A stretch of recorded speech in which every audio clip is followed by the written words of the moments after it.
Welcome back, everyone, to another episode of It's All About Football. We are your hosts. My name, of course, Troy Welling, alongside me, Trevor McNeil, and we're just going to be talking all about football. Obviously, that's what Wow. we've been able to do in the past. That's what we're going to do now. Trevor, how you doing today, my I- fine friend? I'm doing pretty good, and you put the emphasis on fine. Like, thank you. I know. Fine, with I'm a doing pretty PH. good. Oh, even better, honestly. I'm doing pretty good. Yeah, man. Since the last time we've done this, been a lot of wild things that have happened in the NFL. We're obviously barely going to be able to scratch the surface with most of that, but all things considered, I'm still pretty excited to see what is cooking over there in your brain because it's certainly not Russ. It's definitely not Russ. Russ has not been cooking whatsoever. He is currently on pace for less than 10 touchdowns in the season total, and that physically pains me for a guy Less that bathrooms is. than in his house. Yes, that's one of my favorite statistics I saw on Oh, Twitter. I Was love that. he has 12 bathrooms in his house, and everyone's saying if there is a chance, not if there's a chance, there is a chance that he finishes with less touchdowns He's than there getting are bathrooms close. in his house. He has 8, I think. I Yeah, think is and seven or I eight. mean Yeah. he doesn't even average one touchdown a game. So No. with the 5 games that are left in the season, it's like There's a he chance. might not hit that margin, to be honest, but. We'll talk a bit about the Broncos in this next segment. We'll talk about the news, notes we have around the leagues, kind of what's happening as we go into week 13. Obviously, over halfway through the season, everything's kind of, I would say, set in stone as we march towards playoffs. Some teams you're pretty much expecting them not to change as how dominant they are. Some teams are looking pretty good, though, in comparison. But let's go into the news and talk about what's happening around the NFL. All right, now news in the NFL. We'll start off with the biggest one, especially for Week 13, I think, is Deshaun Watson's coming back. Yep. Who knows? I mean, I don't know if you remember back to the preseason game that we saw when he started one game for the Browns, and he looked horrendous. And it was like, do they really want this guy to be their main quarterback? But obviously, there's a lot of money invested in Deshaun Watson. 12-week suspension is coming into play here now. So I don't know. It's going to be interesting. How do you feel about Deshaun Watson coming back for the Browns? I think you couldn't possibly have a better week for him to do it. They're playing against the Houston Texans, so yeah, like, I remember that if being you're the talk. if you're gonna be like trying to make a statement that you're still relevant, I can still ball with the best of them. The Houston Texans are probably one of the best teams that you want to play against to be It's able to true. make that argument. So he has the stars aligned for him. But like you said, preseason didn't look that great. Granted, preseason's preseason. What does it actually count for? But it's been 12 weeks where we haven't seen him on the field at all. This team is not doing great. Granted, they just beat New England, or just beat Tampa Bay. I'm still in the fact that Tom Brady's still in New England. They just beat Tampa. I don't think that really means a lot for the Browns. I think it means more for Tampa than it does Cleveland. But, I mean, it's just like, how much of an impact can you really make on an offense that's just Nick Chubb and a little bit of Amari Cooper? Like, it's just not going to be a lot that you can do. There's nothing to save out of this season. The Browns aren't making the playoffs. Like, it's just, at this point, 4 weeks to just salvage your name and title for something next year, you hope. Yeah, they're at 4-7 right now. Like you said, pretty much no shot at playoffs. It is. I mean, he has to come back and be fantastic because obviously there's a lot surrounding him and everything that's happened. He has been paid so much guaranteed money to be in the NFL for the next 5 or 6 years. I don't remember the length of the contract, but it was a very long contract. Almost all of it was guaranteed, and people were just like, "What is going on with this?" But yeah, like you said, it kind of all happened to where suddenly he was facing the Texans on his debut back. Obviously, the team he used to play for. So it's definitely going to be something. And like you said, with it just being Chubb maintaining the offense, Jacoby Briskett's been decent enough. This probably bumps the value of Amari Cooper quite heavily. I would say Probably. because good quarterbacks are able to hit their best receiver. And I'm not saying Jacoby Brissett wasn't able to do that, but there was weeks where he was just not able to get it around. And if Deshaun Watson was what he was, which I mean, that's the biggest thing. Is he going to be where he was at last year at this point, or 2 years ago at this point. Yeah. Who knows? And that's something that is going to be found out, and that's something that a lot of people are going to be watching that game for. Like you said, they're playing the Texans, so it's going to be for a 4-7 Browns against a 1-9 Texans. It's actually going to be probably highly viewed for the NFL to see what happens in that game. But on to the next note. Allen Robinson from the Los Angeles Rams goes to the IR for the rest of the season. He's out for the season with a foot injury, needs surgery. And the Rams, man, the Rams are bad. They are 3-8, the bottom of the NFC West after being Super Bowl not contenders, Super Bowl winners last season. Like, I mean, what happened to the Rams that we saw from last year? That's a great question. The statistic that got me about the Rams from last season last season and this season both is that Matt Stafford is thrown to a white wide receiver 94% of the time, Dude, which is the most since the AFL-NFL merger. Like, it's an insane statistic. It is weird. And when you sign someone like Allen Robinson to your team that has some of the greatest promise on the Chicago Bears with Mitch Trubisky throwing to you, Robinson goes to LA, a Super Bowl team, and they're like, this is going to be the greatest offense the league has seen since Tampa Tom put together all of that he had with Gronkowski and Mike Evans and Julio Jones. Like, it's an insane roster that they had down there. Like, now it's going to be the Rams, right? I want to touch on 3 years, $46 million for Allen Robinson. And they got rid of Robert Woods for that. Yeah, they are just doing awful. And now with two of their leading wide receivers on the IR, Cooper Kupp's still there as well. Like, this is detrimental to an already awful Los Angeles Rams offense. It's just sell now. I mean, there's no reason to buy any stock. It's not going to get any lower. This is the worst outlook the Rams could possibly have on a flip year from what they just did last season. It could not get worse. It was like that dream season where it's like Stafford's finally out of Detroit. You know, he has a chance with a really good team. Yeah. And everything just went right, I think. And that was like the ideal situation for them. And they had no running game last year, really, and they don't really have one again this year. But there's obviously been a lot going on inside of that offense with Cam Akers not getting any play time, requesting a trade. Darrell Henderson's just not been good. And both of them just not being good together just means that it's only Matthew Stafford. And when you don't have a mobile quarterback, in this day and age of the NFL, it's like you need a running back that can catch the ball really well or that can get you out of bad situations, and they just don't have that. So when Stafford is stuck in the pocket and can't roam out or dump pass it to a good receiving running back, it's all bad for the Rams. And yeah, they're 3-8, so who knows where they're going to land at the end of the season, but it's not going to be good as they progress on. And a quick point here is the Broncos are the last in the league in points. Those are for my Broncos fans out there. I'm moving on. Tristan Wirfs out 3 to 4 weeks. Bucks traded 2 of their offensive linemen in the offseason. 2 of the best ones as well. And then they lose Tristan Wirfs, who's one of their star tackles. Man, Bucks are going to be bad. I don't really know what else to say. Like, they're top of their division in the NFC South, and they're 5-6. Yeah. And they're probably going to slide into playoffs somehow with that. But they look terrible. I don't even know what to say about that offense. Like, I don't get what's not connecting for them. They have Chris Godwin and Mike Evans finally back and like connecting, and Tom Brady and Rashad White's looked really good when Fournette's been out, but they just I don't know. They just can't get a win. Yeah, that's just something that just does not make sense, right? I mean, just because Gronk left, that offense still has most of its parts, even with the addition of Julio Jones. Like, just because you don't have a tight end doesn't mean that you shouldn't be able to perform offensively. And everyone's like, well, Tom Brady's having a down year. Well, I mean, he still has an insane touchdown-interception ratio. He still has, like, the 3rd or 4th most passing yards in the league. Like, it's not that Tom Brady's doing awfully. It's that they are not scoring points. They're just not getting the ball into the end zone. And that's the Kickers having a pretty good year, so yeah, shout out to Ryan Suckup. But, like, it just does not make sense at all. This defense still isn't bad. The offense should be one of the greatest in the NFL. And I really don't understand why they are 5-6.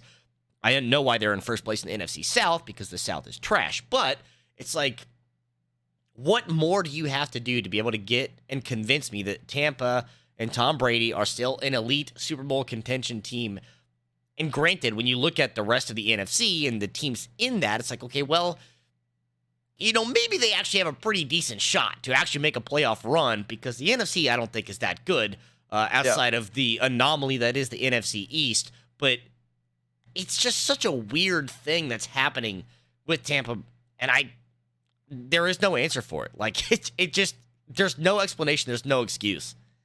No, because their defense is still like a top 10 defense. They've allowed some of the least points in the league, but they are on the top of their division with 200 points for, and the Panthers have 230. Like, they have 30 more points for as a team than the Bucks do. And that's just like in reference. PJ Walker and Baker Mayfield. Like, there's no way you're Sam telling Darnold. me that is Tom Brady caliber. No. It is their defense that has kept them in the game. So I don't know. Their offense needs to pick it up, and who knows? Obviously, there's been a lot of commotion with the Bucks, with Brady's divorce and all that's happened with the injuries. Yeah. But so there has been a lot around that offense, and the defense is just trying to keep them in it. And that's similar to the Broncos situation. Their defense is their only chance. Once again, they have a potentially Hall of Fame quarterback, and they just aren't connecting to their good receivers. Yeah. So who knows how the Bucks will finish? I still see them going to the playoffs. And like you said, they have a good chance because the NFC is pretty bad besides the entire division of the NFC East. But also now to some record-breaking news. Jalen Hurts beats Michael Vick's rushing record in a single game, 157 yards rushing, 150 yards passing, so 300 total yards for Jalen Hurts. He's just so good. And I vouch for him. He's just such a good athlete. I was like all over, especially for fantasy purposes. I was like, Jalen Hurts is going to be the guy this year. The team's so good. And then the AJ Brown trade got announced. It's like, oh, man, this is it. They have a star receiver with Devonta Smith, who's been great as well. Yeah. And now, obviously, the record shows 10-1. They almost lost to the Packers, who have not scored any points, but they ended up clutching it with the help of Jalen Hurts. So congrats to Hurts on a huge record. And then over Josh Jacobs as well, breaking the Raiders rushing record or scrimmage record. 303 yards from scrimmage for Josh Jacobs, who leading into this next segment, he's going to be quite a player to talk about. Oh, absolutely. And the phenomenal showing. I mean, granted, you get an 86-yard run in overtime. Yeah. Like, it just looks that much better because then your number just gets hyper inflated. Right. The actual rushing leader in the NFL currently by over 100 yards over Derrick Henry, which is just wild to think that Derrick Henry's not at the top of that category. Josh Jacobs has absolutely turned heads this year, has made a huge statement on the Las Vegas offense in a way that we didn't think the Raiders offense was going to perform. I did not think that productivity was going to come from Josh Jacobs. Thought there was many other sources that would have got the ball moving for that squad. Instead, it was him that stepped up. And to give credit to Jalen Hurts, I mean, yeah, like you said, phenomenal athlete. He's done a significant amount for that team to get them where they are. They have incredible playmakers on that offense as well. I mean, Miles Sanders in the backfield, because you talk about Devonta Smith and AJ Brown. AJ Brown's doing some work for my fantasy team as well. So, like, I'm very happy with the way that that's going. Plus, their defense, they made a ton of signings. Like, a lot of people were resonating it with what the Rams did 2 years ago to just stack this team. Like, this is a team, win a Super Bowl. We want hardware, and we want it now. And let me tell you, the Eagles, they went for it. They're getting it, and the results are showing. Yeah, they look fantastic. Obviously, their only loss to the Commanders, which was everyone's just like, the Commanders? Really? But the Commanders did it like a year ago or 2 years ago to the undefeated Steelers. It's just obviously what not Washington recent, does, yeah. It's just what they do, so that's something to keep in mind. But as we progress into this next segment, go into the overall scoring leaders in fantasy so far through 12 weeks. Looking at the average draft position, where they started at into the 2022 season and where they're currently at right now, kind of looking at the top scorers, let's take a look at the NFL scoring leaders. And we'll start with quarterbacks. Obviously, that's where the start of everything goes, is at the quarterback position. Nothing shocking, I'd say, as far as the top ones go. You have Mahomes, Josh Allen, Jalen Hurts, Joe Burrow, Lamar Jackson being your top five. But then after the top five is something I don't think anyone would have expected. Justin Fields comes in at 6th overall and Geno Smith at 7th overall. Yes. Those are the kind of guys that you got. You're obviously Geno Smith went undrafted. Justin Fields potentially went undrafted as well because the Bears had nothing. But I mean, looking at that, you're expecting Mahomes, Allen, Hurts, Burrow. Even, I mean, the top five really, you respect that. That's basically how ADP went with Mahomes, Allen, Hurts, Burrow, and Jackson. Those basically all were the top five quarterbacks taken in almost every draft. Justin Herbert probably in the mix as well. He's in the top 10, so he's not too far away. Right. But, talking quarterbacks, is there anything that surprises you out of this group? Obviously, the Broncos traded for the wrong Seahawks quarterback because Geno Smith is torching it up over there. And that's the one that really sticks out to me is Geno Smith. I mean, he's averaging 18.6 points in a standard scoring format. Like, he's got over 200 fantasy points, which is like, not close to what those top 4, top 5 guys are scoring. But the fact that you have that reliability to just be able to produce and perform on that. And even when it was like, okay, but what does the Seattle offense really offer? Was it actually Russell that was making these players look that good? Well, I mean, granted, we know DK Metcalf is a freak of a human being, but is Geno Smith going to be able to really still capitalize on what those are going to offer him? And a lot of the few opening weeks were like, well, maybe not. But then he really stepped into it, really started to step up. And the one that actually surprises me almost even more than that is Kyler Murray right behind him. I had Kyler Murray on my fantasy team last year, and the only reason I had him on my team was because he was a rushing threat. And I had him and James Conner side by side, or Kenyon Drake side by side. Like, that was my 1-2, and I did not touch them at all. I knew 100% I was getting every rushing yard for the Arizona Cardinals and every touchdown that they would offer. And it was a lot. It was a great 1-2 punch that I had from the Arizona rushing offense. I didn't care if Kyler Murray threw 2 interceptions because he was making up for it on the other side with his rushing yards. So the fact that he's still up here relevant without that big impact running back right next to him in the backfield is still kind of pleasantly surprising to tell me that Kyler Murray's good, not great, but still relevant somehow. Yeah, and the Cardinals, they're 4-8, so obviously the record's not looking good, but I wouldn't necessarily say it's because of their offense. Their offense is not the best, but since D-Hop's been back, they've been connecting. It's looked very, very good. Their defense has given up 321 points. That's the most in the NFC that I'm looking at. It might be the most in the NFL. 321 is the most in the NFL. They've given up the most points in the NFL. How are you expected to win games when Kyler Murray is under that much potential? That's what's going to happen. They have to throw the ball, exactly, and that takes away half of Kyler's game. He can't rush and get you 15 yards at a time when he needs to. So that puts the Cardinals at that 4-8 scoreline or standings, and why they might not be as good as they previously were. But yeah, quarterback position very, very similar to what ADP looked like. Going to the running backs now. Austin Eckler, number 1. Obviously not how it went in drafts. All you Jonathan Taylor truthers out there. I have him in 2 leagues, and I'm in a lot of pain. But it's Eckler first, and then Josh Jacobs second overall in fantasy points by 10 points, 13 points. Derrick Henry, Christian McCaffrey, Nick Chubb, Saquon Barkley, Aaron Jones. Kind of expecting that for a top 7. Then Ramondre Stevenson at 8, Mixon at 9, and Tony Pollard at 10. Looking at just the top 10 overall, obviously Jonathan Taylor's not even there. He was the number 1 pick in almost all leagues. Like, I'd probably say 90% of leagues. He's not even in the top 10 or even near it. And obviously you're looking at the other running backs there in that room. Eckler still great, even though he isn't running the ball as much as everyone else. He's still getting all of the receptions and getting the receiving touchdowns. And then obviously we got to talk about Josh Jacobs. He has 30 less carries than Derrick Henry, 110 yards more than he does. Yeah. And he's catching the ball more than he ever had. He has 40 receptions for 300 yards, no touchdowns, but it's just an insane season from Josh Jacobs to be second overall, because we were talking about this before we started. Josh Jacobs was in the dead zone of running backs, whereas like rounds 4 through 6 or whatever it was for this year were running backs you did not want. It was like Breece Hall, Josh Jacobs, J.K. Dobbins, like these kind of running backs you looked at and you're like, there's no way that this team is going to run through this guy.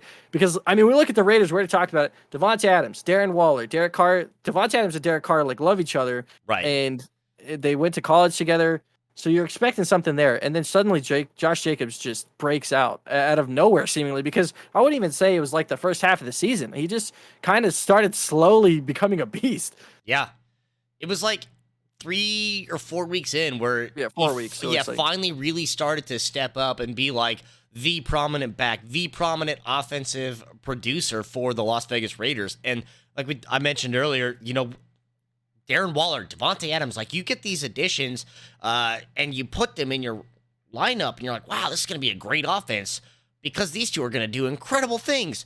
And so much so that you believe that if you trade Josh Jacobs, that would include getting Darren Waller on your fantasy team plus an insane wide receiver too, that I'm getting good fantasy value out of it.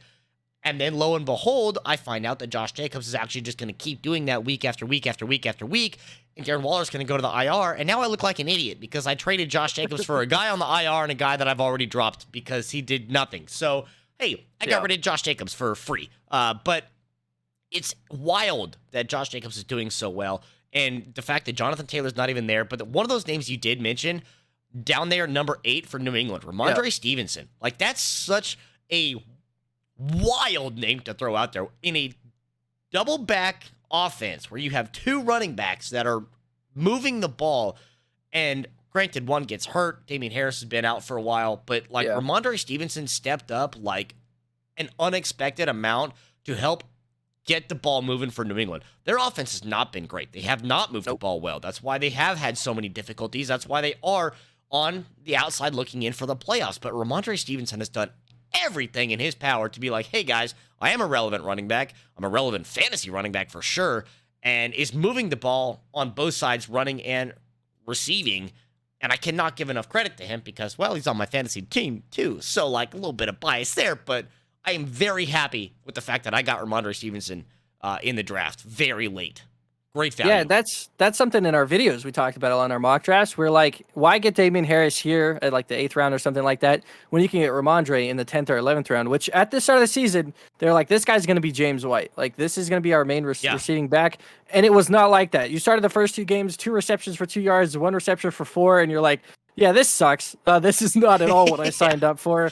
And then week 3 hits, and it basically was 4+ receptions almost every game after that. And obviously coming the last few weeks, he's been the focal point of the offense. Him and Jacoby Myers, who I talked about being the main New England receiver. You thought it was going to be Devontae Parker, but Devontae stepped up last week. So. They had a lot of chemistry. That's true. Devontae did step up last week, but yeah, the Patriots offense runs through Ramondre. Listen to me and Trevor, because we were talking about getting Ramondre in the ADP section in the 10th round in earlier drafts, and a couple more names around this. Obviously, Joe Mixon kind of finishing off that top 10 area, but Tony Pollard, you're talking about a 2-back system like you saw in New England. Wild that Pollard's up there. It's Zeke, who, from the concept of Jerry Jones, is like his God almighty running back, and then suddenly Tony Pollard just starts just dominating. Every single time he touched the ball, it is like Tony Pollard was so good. Yep. And it's started the season like kind of average, was okay, took a little bit away from Zeke.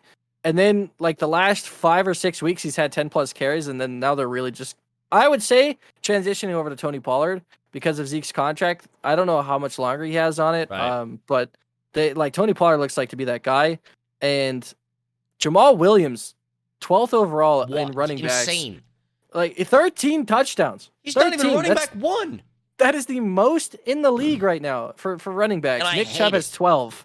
And Jamal Williams, as a Swift owner, I absolutely hate it because DeAndre Swift is such a good player, but they just won't use him inside the 10-yard line. He's inside done. the 10-yard line. It sucks. Infuriating. Yeah, I cannot believe that DeAndre Swift gets shorted like that. Like, I love the running joke right now that Detroit's making people feel worse about Swift than Ticketmaster and Taylor Swift tickets. Like, it's insane what is happening. Yeah. And the insult that is with Jamal Williams because he gets so good. DeAndre Swift gets 8 touches a game, and he goes for 140 yards. And you're like, can you guys just slightly give him the ball, please? Just one more touch. He's so good. Just and obviously the injuries.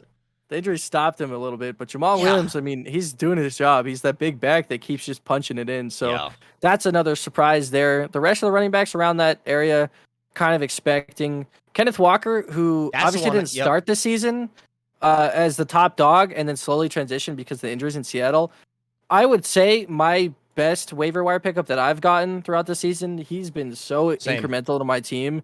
Especially, I've had like Leonard Fournette come out. I've had DeAndre Swift, both on the same team.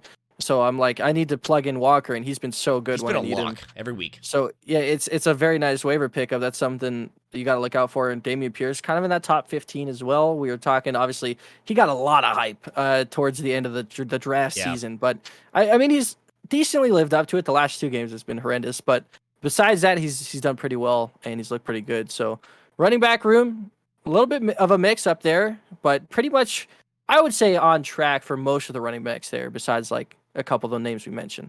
Yeah, and it's been a pretty crazy year for a lot of the running backs in Right. general. Did want to mention briefly that these rookie running backs we have, I mean, Damian Pierce, you talked about Kenneth Walker as well as a newcomer, the new kid on the block. Even Yep. Brees Hall that you mentioned earlier, he's on the IR. He's been on the IR He forever. was so good when he Did was though. phenomenal, right? Like when he had the playing time, what is on the field was doing so well. So, granted, this year, may not be putting up incredibly stellar numbers, but looking into next year, Damian Pierce, Kenneth Walker, and Brees Hall, especially if the Jets are going to keep playing this well, are three Yeah. running backs, and I'm putting up there in like a maybe running back one, running back two type of scope that there's certainly going to be somebody to watch. It's not going to be Josh Jacobs, Derrick Henry, Nick Chubb, or anybody like Right. that. It's not going to be Saquon, but like if you're not going to be one of the first 5 draft picks to get one of those premier backs, those are someone you really might want to look at. Yeah, and all those dead zone running backs we were just briefly talking about as we finish the running backs here, like Gibson, Damian Pierce. Well, not Damian Pierce, he's later, but like Gibson, ETN, Brees Hall. If Yeah, Brees Hall was still playing, he'd probably be a top 10 running back. So for these sure. the dead zone running backs in ADP wise this year actually have been very good, which is a complete turnaround than what obviously everyone expected because just looking at those situations, the Raiders, Josh Jacobs, no way. Brees Hall and the Jets, it's the Jets, there's no way. Right. And Antonio Gibson, for where he's at, is surprising because everyone thought Brian Robinson, obviously. We have 3 running backs. We've talked about But double start the backs. season, They have yeah. 3. Exactly. It's so you're not expecting those guys to be around there, but that is how the running backs ended up going so far through 12 weeks. Obviously, a little bit can change. And over to receivers, it's weird. the top of the top, we kind of all knew that going into that going into Right. receivers. There's a large margin between the top 4, especially. It drops off heavily after Devontae Adams, but it's Diggs at 1, Jefferson at 2, Tyreek Hill at 3, Devontae Adams at 4. Cooper Kupp at 5, who obviously is now on the IR, so he's going to drop down. Jalen Waddle, so another Miami receiver in the top 6, which is insane. And then CeeDee Lamb, Yes. Amari Cooper, whenever I play him, doesn't give up that kind of a performance, but when apparently he's top 10 receiver. And AJ Brown, Christian Kirk, and Amon-Ra St. Brown kind of edging off the top 10. Yeah. I mean, Christian Kirk was that value at the end of drafts as well. I think I got him in like the 13th round in a draft, and he's like that guy that Jacksonville paid a lot to have, and he's had some very good weeks. And when Trevor Lawrence actually looks like a real quarterback, those two look very good Yes. together. But a name I still really love is Amon-Ra St. Brown. I was Uh-huh. just watching a video. He went at the end of the 7th in one of our mock drafts. He's had maybe 1 or 2 bad weeks overall, and he's just so good. And obviously, we knew with Jared Goff, Yeah. sure, he's like bang on average, but he can get receivers the ball. He's always been able to do that, especially on the Rams, where Cooper Kupp and Robert Woods would both have insanely good seasons with Jared Goff, even if they weren't that good. So it just shows you like Amon-Ra and Jared Goff over there are doing just fine. Kirk is obviously the surprise. Cooper is the biggest surprise out of all of that. But obviously, I mean, looking at the Miami Dolphins receivers, both of them in the top 6, Yep. I'm sure nobody was expecting that to happen. Jalen Waddle still went pretty high for draft position. I mean, he was pretty close to Tyreek Hill as far as the picks goes. It looks like Tyreek Hill was like the 7th overall receiver that was taken off the board, and Waddle was the 18th. So Yeah. about 10 picks 10 receivers between them both. But I mean, props to Tua and the receivers in Miami because that team looks really good, and they're both top 6. Jalen Waddle, obviously, Cup's going to move down, so Waddle and Hill might finish top 5 this season. Yeah, which is insane to think that you have 2 wide receivers that are on the same team that are doing that because it's unprecedented. It's unheard of. It really shouldn't happen. Like, everyone usually should have just like one premier back, and then you got a guy that's somewhere like almost roughly where it's going to be he was drafted, 18 to Right. 30 wide receiver numbers. Like, it's not going to be anything crazy, but it's going to be something that's manageable. They're going to get some targets. They're going to get some receptions. You would expect 6 to 8 targets, 4 to 5 receptions for 40 to 60 yards. Maybe a touchdown in there as well. But, like, it's not going to be somebody putting up 20-plus points every single week. But somehow Tua, and regardless of what stats are saying, regardless of what's showing on this one, to me, Tua's a top 3 quarterback, fantasy-wise, in how things are going. I mean, like, statistically speaking, it's insane what Tua's done. The average yards per attempt that he's throwing, that's why Yeah. he can't throw the ball 45 yards like Patrick Mahomes could do. So he has to kind of accommodate and get the ball out early for when Tyreek or Jalen Waddle are streaking down the sidelines. But like when he does get those passes to connect, I mean, he just pads these stats and he looks so good. And what a healthy Tua is around, Miami Dolphins look like a team that could make a pretty good run in the playoffs. That's probably why, they're right there at the top of the AFC East. But I digress. On top of the fact you have two wide receivers up there for Miami, the other one that really surprised me, and it's really not surprising at all, is that D-Hop still got it. Like, Dude, he's so good. D-Hop's 55 years old. Like, there's no way that you would expect a guy to be like that, to age like that, and then still be one of the best wide receivers in the league. And yet he's done it. And then he didn't play for 6, 8, 10 weeks, however long it was. 6 weeks, yeah. And then he came straight back into it and got like 17 targets in his first game back. And I was like, what is happening? There's no way Arizona's that bad that they rely on D-Hop so much to get that ball moving. Their offense is still not bad. Marquise Brown is still up there in fantasy wide receivers, but it's insane that DeAndre Hopkins had such an immediate impact, and he's still doing it to this day. Yeah. And I talked to you about a trade I had in one league. It was Devonta Smith for D-Hop, and this was right as D-Hop was finishing his suspension. So I was like, Devonta Smith was fantastic, and you just have no idea with how old DeAndre Hopkins is getting NFL-wise. You're like, I don't know if he's still got it. So I did accept that trade, and it got rejected eventually later and vetoed. So I got to keep D-Hop, and for me, that was the best decision ever. He's been insanely good, and yeah, he's probably going to end up finishing near the top 15, top 10, and he was out for 6 weeks. So that shows you just how good of a player he is overall. Obviously, some stinkers, I would say, just looking at the overall list. I mean, Mike Evans is far down the list. Allen Lazard. Yeah, Allen Lazard. Cortland Sutton, who was drafted pretty high. Obviously, the Broncos in general have not been great. Even Juju, who was not a highly drafted receiver, but he was the number 1 on the Chiefs. Right. He's not doing anything. So there's a lot of receivers that kind of stunk, and there's a lot of receivers that are showing up. And Kelsey's the number 1 receiver just by far. And we'll transition to Kelsey, going to the tight ends briefly, because no one really knows what happens with tight ends. That's it. Yeah, there is. Two of the top 5 tight ends are on the IR. So that kind of tells you, like, the tight end position is just a mess besides Travis Kelsey. That dude has 900 yards, 12 touchdowns through 12 weeks. He's just insane. Obviously, Mark Andrews is up there, and with TJ Hawkinson now being on Minnesota, I don't know if that's good for his fantasy value. I'd probably say it wouldn't be. I think him being on the Lions is better for him. But he did get a touchdown last week.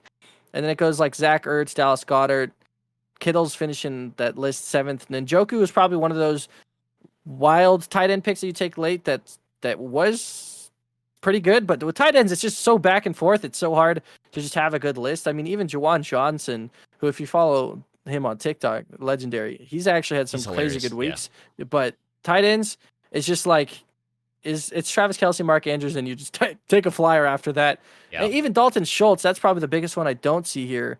Dalton Schultz is just nowhere near the top. Obviously, he's missed 2 games, it looks like, but he had 2 goose eggs while playing. So it's like, Dalton Schultz is way down there. That's one of the highly touted tight ends that probably went earlier than the rest of these guys, because most of the other tight ends that were taken in the first 8 rounds are in the top 10 still. So as far as tight ends, you're kind of, what you're getting there. Yeah. And even to the point of where you talk about 2 of the top 5 tight ends on IR. I mean, Mark Andrews even sat out for a couple weeks, like with that shoulder injury. So like, it's just Travis Kelsey, and then hope that whoever's next up is going to be healthy. Yep. I have a lot of hope. I mean, obviously, TJ Hawkinson did pretty good there in Detroit, was always just a really relevant pass catcher on that offense, even regardless of who was under quarterback. And, he played with a couple of guys that are not that bad at quarterback, Jared Goff and Matt Stafford both.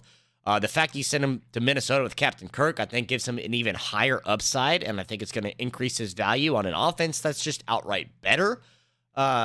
But with the fact that Goddard still on the IR, I mean, Pat Freiermuth is not really doing a lot. George Kittle hasn't been there. David Njoku, like you mentioned, is moderately relevant. The one that I got away with and that I'm really happy with was Hayden Hurst. I drafted him in a couple of my leagues or picked him up off a waiver, and he's been phenomenal producer. I mean, just relevant enough. I mean, he's averaging 8.8 points. It's not great, but let me tell you, he's getting that 8 points like every single week. And That's true. that's a consistency I want, because a lot of these other guys are getting like, cool, you got 20 points this week, but then you got 2.5 points absolute next zero. week. Like, Yeah. so Hayden Hurst is the guy that's delivering me that consistency, and I'm very happy with. I've given a lot of credit to Juwan Johnson over the weeks in the amount of attention he's getting in the offense, because New Orleans, granted, you have Taysom Hill, that is a tight end for whatever reason, whoever decided that one. Not a tight end, but Right. Juwan Johnson's the best tight end that New Orleans has. It's, again, a decent offense. They're pretty good at throwing the ball. They have a lot of good pass catchers out there. Michael Thomas, not one of them, because that guy refuses to play football. But Juwan Johnson, I think, was another one that was really slept on for the amount of attention he was getting. Yeah, and obviously with Taysom Hill, you just don't really know what to expect there. So tight end, he was kind of just one of those that barely made the roster kind of last year deal, and then just came up and was very good with Andy Dalton. Obviously, there's no one to really throw to. Michael Thomas has been out. Chris Olave has obviously still been pretty great. I think he was like top 15 around that for receivers. So he's kind of where you wanted him to be for this point in the season. And the Saints, obviously, one of the only shutouts I've seen this entire year, just finished in the last week. So, yeah, they got to kick something in the gear. Kamara was injured as well at the end. So there's a lot going on with the Saints. Yeah. But we'll go into transition to the last part of this, the playoff check. Once we did that, obviously, quite a few weeks ago, we'll see what the differences are now as we go into week 13, see where everyone's at. We'll start with the AFC. And looking at the AFC, we got to start with the AFC East, of course. The Dolphins, top of the charts with the Bills at 8-3, both of them. Then the Jets at 7-4, Patriots at 6-5. Both divisions, I should say, have a conference where it's like this, and it's both the Easts, which is very funny. NFC East and the AFC East are very competitive, and it's just not at all the two divisions you would have expected. Well, I feel like so. I wouldn't expect. The AFC, I feel like everyone was like the AFC West could have all four teams go to the playoffs. And that's obviously I was under the same presumption with the pickups that went on for all those teams. And obviously the Chiefs still had Patrick Mahomes, even if they lost a couple of players and didn't really gain much. It's like they're still going to make the playoffs. And we'll talk about the AFC West in a bit, but the Dolphins being 8-3 at the top of their division, Tua looking fantastic. The Bills, you're expecting to be there.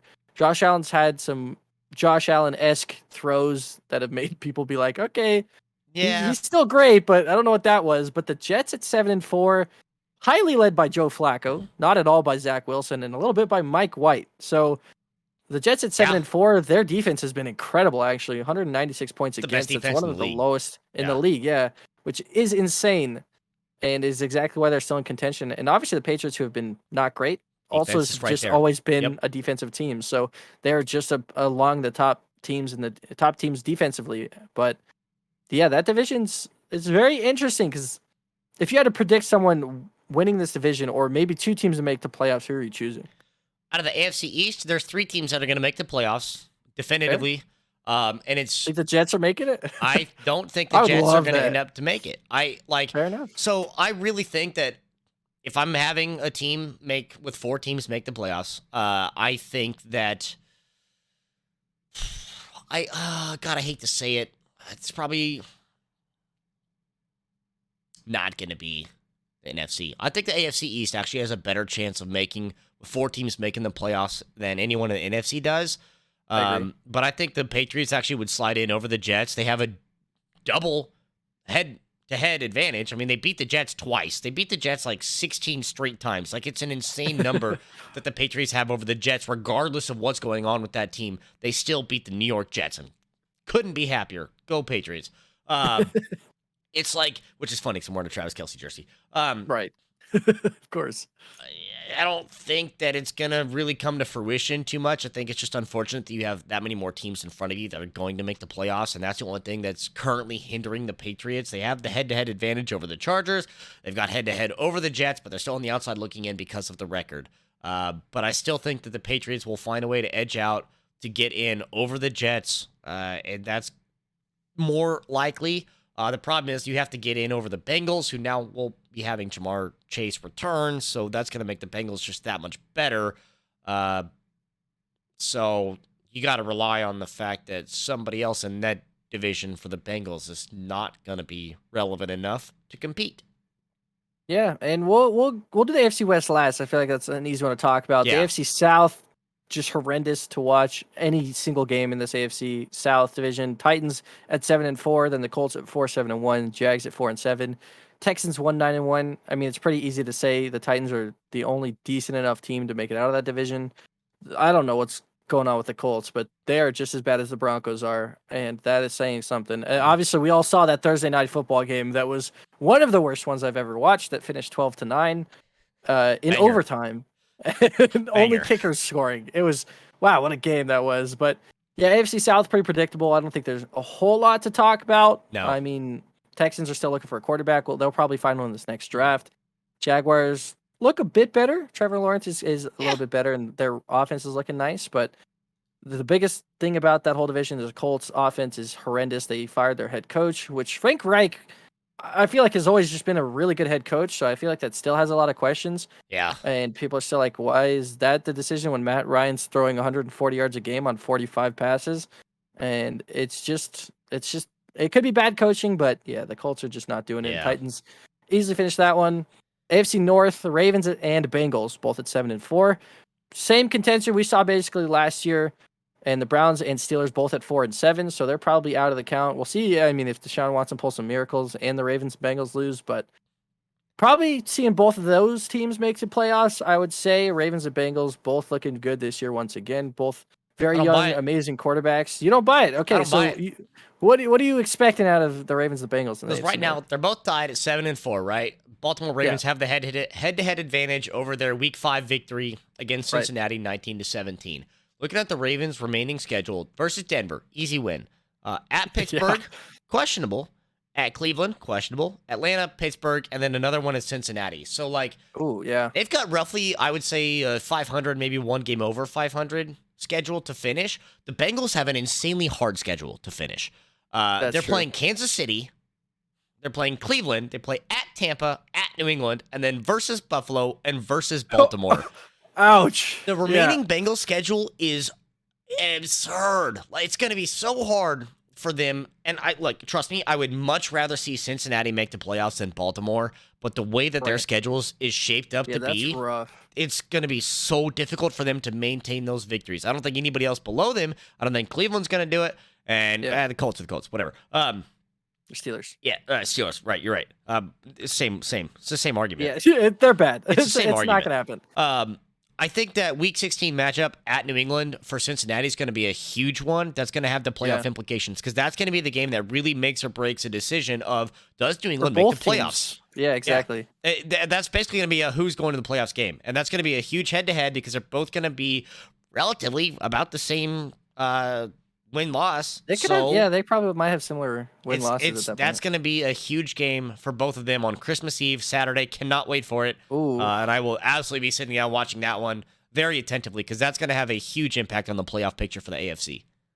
Yeah, that's going to be a lot of fun. Like you said, strength of schedule is a huge reason why these teams even are this far. And going to the AFC West, the Broncos, who had one of the easiest strength of schedules in the entire league, started off 2-1, and we're like, and it was pretty bad teams that they faced at first, and everyone was like, okay, this is looking fine. They're now 3-8 at the bottom of the division, in which myself and a lot of people included thought they would fight for the top of this division. Obviously, there's so much to talk about in the AFC West.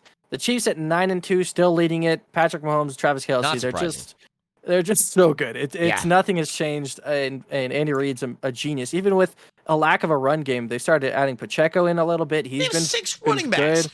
Yeah, I shouldn't say lack of a run game. I should say there's too much of a run game. So they're just trying to have everyone be involved. But it's not like you're looking at the receivers on the Chiefs. You're like, no one's shining. It's not like any receiver every week is like, oh, this is number one, like Tyreek Hill would be. It's just Travis Kelce. Right. And sometimes Juju or MVS will have a good week, or whoever random Hardman, Watson will catch like an 80-yard pass. It's just Mahomes doing his magic. Exactly. The Chargers also shocking me a little bit at 6-5. Justin Herbert not shining up to his glory, but he's still, like, the last few weeks has made like final fourth quarter drives to get them even a chance at winning the game. So he's still so good. He's really fun to watch. Yes. The Raiders, besides the Broncos, I mean, both these bottom two teams, very shocking records. Yes. Raiders at 4-7. We know their defense sucks, but with bringing in Devontae Adams and with Josh Jacobs having the running back one season that he's having, it's super confusing that they're not able to win games. Yeah, and that was the conference or the division that I was like, this is going to be this could be all four this teams. is the one that all four of them are going to make it. I mean, the offseason moves, granted, like you said, the Raiders defense, not great. They didn't make a lot of moves there, but they got this huge money dump that they put into Devontae Adams. Like, okay, this is going to be the key factor they need to get this offense moving, where you have this star wide receiver one that's going to be the guy. And then Josh Jacobs, like you said, has this outbreak season, as he is. Cannot believe they're 4-7. Broncos spend $700,000 million on a quarterback. And now they're stuck back against the wall in a situation where they have 3 years to deal with this quarterback, and they cannot cut him. They cannot trade him without owing him an asinine amount of money. Like, it's going to be insane, the future that the Broncos have, and the fact that, like I told you before we started doing this, like, Russell just showed up, and he skipped the part where he brought the hardware to Denver and went straight to being bad, like Matt Stafford did. Matt Stafford at least had the courtry to bring hardware to the city, and then he started to do bad. Russell was like, nah, that's okay. Dinner's burnt. Don't let me cook anymore. It's atrocious at what's going on there, and I cannot believe the lack of performance from the Broncos and the Raiders.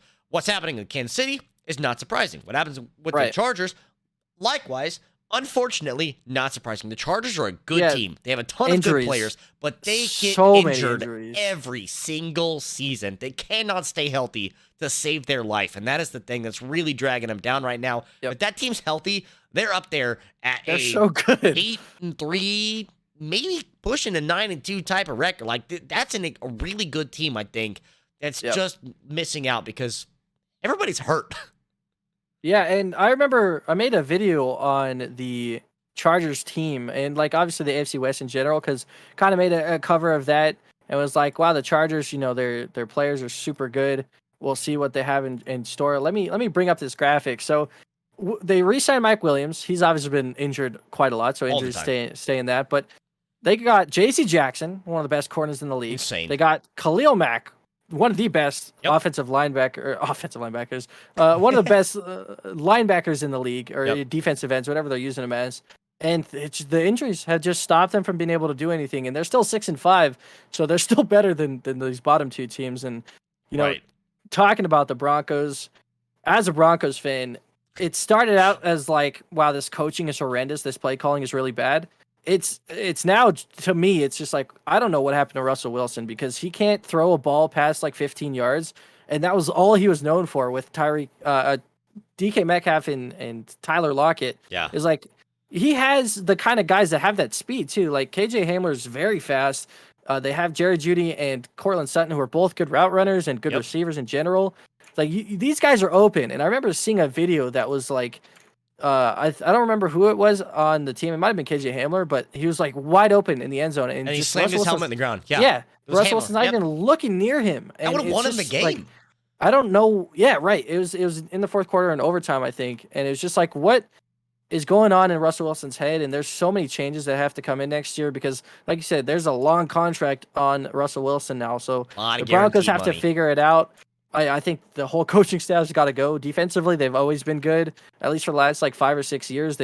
I thought this year would change, because we got rid of Drew Lock as our last quarterback, and it's just nothing's changed. We're still stuck at the bottom of the division. And obviously, the worst part about that being 3-8 is we traded all of our picks for Russell Wilson. So they don't have a good draft next year either, because they traded their first and second round pick away. It's like awful. The Broncos are in a really bad spot. They got to figure out, I don't know what coach there was a coach I was hoping back, Sean Payton. I was really hoping Sean Payton would come back out of his retirement and go to the Broncos. I'm hoping it's still staying there. But yeah, that's the AFC West for you. The Chiefs doing Chiefs things. They'll be in the end contention of the playoffs for the Super Bowl, of course. But going on to the NFC, we'll talk about the best division in this one last. There's a couple divisions that are just some stinkers in this one too. The NFC overall is pretty bad. The NFC South, NFC West kind of divisions you're just looking at. I mean, the NFC North too. You're just like, what? I mean, there's one team realistically that has that playoff chance. We'll start with the NFC South. just because it's just the worst division in football, I think. Yeah. The Buccaneers at 5-6 to lead their division. Falcons at 5-7. Panthers and Saints both 4-8. Bucks more injuries on the offensive line, just horrendous offense in general. Yep. I think there's a chance the Falcons make the playoffs and the Bucks don't. Which is wild because last time we did this, we said there's a chance that New Orleans Saints at 2-5 are going to win the NFC South. Now they're 4-8, but they're only like a game and a half back. Like, it's insane. I think that was still like Jameis Winston was maybe coming back. So it was like we had some expectations. They were still tossing the coin between them and Andy Dalton. I think Andy Dalton's a better quarterback for the team. I think Andy Dalton's the way. The New Orleans Saints are going to have a successful season. If they want to go forward, it's Andy Dalton. That's the way to it. Hopefully Michael Thomas comes back. That's a whole different conversation. Looking at the NFC South, like looking at the AL Central in baseball, like none of these teams are that good. Every once in a while, one of these teams will pop off and just look insane. Like, wow, this team's like a playoff caliber team. They can make a run. And then it's typically the Tampa Bay Buccaneers. But all of them are negative in scoring differential. Like, even Tampa Bay with the offense that they have, they're still negative. They only have scored 200 points total. Like, it's wild at how bad this NFC South is. And the fact that you have a 5-6 Buccaneers, 5-7 Falcons, 4-8 Panthers, 4-8 Saints team. They're all neck and neck with each other. The only thing that is my question mark concern, the Panthers don't have a quarterback. The Saints don't have a quarterback. The Falcons don't have anybody. The Falcons kind of do, but they're setting the one that they drafted, and they haven't ever put him in. Cordero Patterson's come back, so like now you have a little bit more to offer on the offensive front. Yeah, their run game's been really good, actually. Yeah, I mean, even with Tyler Algier standing in, like the run game wasn't awful, but it's like there's just nobody that's making the name known on the Atlanta Falcons. Like, it's just, they're just getting by, and what somehow getting by is almost good enough to be in first place in the South, which says a lot. It does, because with the names on the Buccaneers, there's a lot of problems there. Should be a 10-1 team, dude. You're telling me Marcus Mariota and Drake London are contending for the top of the division with Tom Brady and Mike Evans? Like, there's no way. It doesn't make sense. Like you said, the defense of the Bucs is so good, 203 points against. The next lowest in the divisions, the Panthers at 266. So 63 points difference. But the Bucs have the least points in their division. And you heard the teams we just said, and it's shocking. And they're like 30 points difference from the Panthers. So the NFC South is gross. The NFC North is gross. It's the Vikings at 9-2. And if they didn't face three of the worst teams in the NFL constantly, I don't think they'd be 9-2, because they're just bang on average. It's Kirk Cousins and the bang on average bus. Justin Jefferson is the greatest receiver I've ever seen. But besides that, the Vikings are 9-2. Of course, they'll make playoffs in this division. 4-7 Lions, 4-8 Packers, 3-9 Bears. Expected Lions 4-7. Expected Bears 3-9. Not good teams. Packers at 4-8 is bad. And obviously this all started with the Devontae Adams trade. Their offense just dissimulated. And that's why we thought the Raiders would be so good, because if the Packers were able to run their offense through Devontae Adams like that, the Raiders should have been able to as well. And they kind of did. And the Raiders are, I would say, a better offense in general, with Josh Jacobs performing how he is. And A.J. Dillon and Aaron Jones just not doing anything as the dual-headed backs that they should be. And obviously the Lions, DeAndre Swift, Jamal Williams, talked about those two. Love both of them. Both good running backs, but it's just the Vikings and the NFC North that have a chance, really. Yeah, that's really all there is to it. And the thing that really irks me the most, because I was a diehard Patriots fan forever. And I still am a Patriots fan more than anything else. But like, it's wild to look at the comparisons being made between what Tom Brady's doing and what Aaron Rodgers is doing.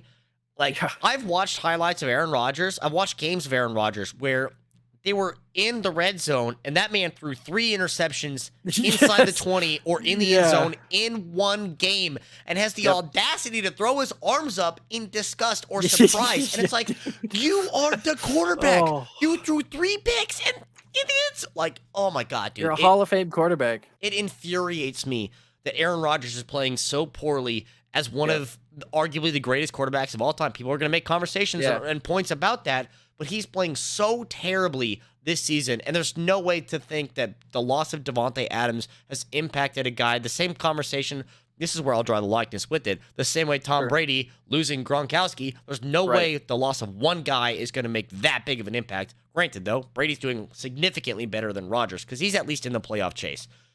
It just Yeah. blows my mind at what Green Bay has not done at all. And the fact that this team is just falling apart at the seams, a back-to-back NFL MVPs looks like that. Like, it's just, oh my God, dude, it's so bad. Yeah, and this is the year they invested in receivers a little bit. Obviously, they had Romeo Dobbs, who from my university, University of Nevada, he had so much hype. They're like, this guy is crazy. They had Christian Watson, who's been really good as well. So like, there's talent on that team, and their running backs, who everyone was talking about, and even Rodgers himself was like, we need to have Aaron Jones and AJ Dillon on the field at all times. Like both of them, even if it's Aaron Jones running routes and AJ Dillon running the ball, it's like they need to be on the field, and the Packers just aren't doing it, and it's super confusing, and they're just not going to make playoffs. And I've already seen Jordan Love come in. He came in this week and was good. And I just think the Packers have to just you can't it's hard to move on from a Hall of Fame quarterback, but they just got to go up to the guy they went up in the draft to get, Jordan Love, and just let him finish the season and see where they're at. Yeah. Vikings easily topping that one. The NFC West, 49ers at 7-4. They are a very good, the best defense in football at this point. They're so good. Yeah. With the trade of McCaffrey, you got to just think the 49ers have a locked-in playoff spot. And then the Seahawks at 6-5. Obviously, no one could have projected that. Cardinals at 4-8. Right. Okay, so this entire division, you're not projecting this. Cardinals at 4-8. The Super Bowl winning Rams at 3-8. The bottom of the division with one of the lowest points in the league, 4.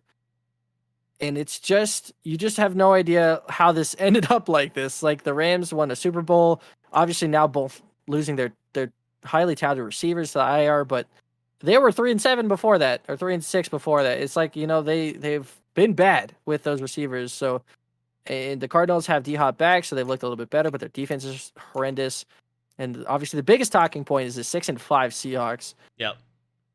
I am just so impressed with their offense. Geno Smith and Kenneth Walker have both looked so good, and it's So like good. it's kind of nice to watch as just an outer experience, because we all know the Seahawks in that trade got destroyed. Like realistically, value for value is like Hall of Fame Russell Wilson for Drew Lock On paper. Yep. Noah Fant, and like a couple of draft picks and a draft pick back. It was like on paper, it's like the Seahawks, this is terrible. Like I don't know what they're gonna do. And they're cruising to a playoff spot with the 49ers, who they traded for Christian McCaffrey, and that scares me because they play on turf, and we've already seen the amount of injuries that McCaffrey has had and the 49ers have had. But McCaffrey is one of the best running backs in the NFL.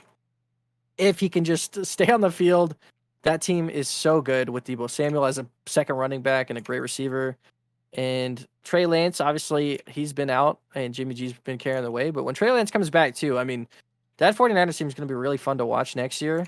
I'm really excited for that. But, beside including the Seahawks, I guess, what kind of surprised you the most about the NFC West? The NFC West in particular is just kind of surprising to way, like, you look at the moves that have been made to make these teams better. Like, I feel like this is one of the most proactive divisions that have been trying to make their teams individually better, because I don't know if I have seen a division of all 4 teams that hate each other as much as these 4 teams. Like, it's actually kind of impressive. I mean, the NFC North is probably a close second in that conversation.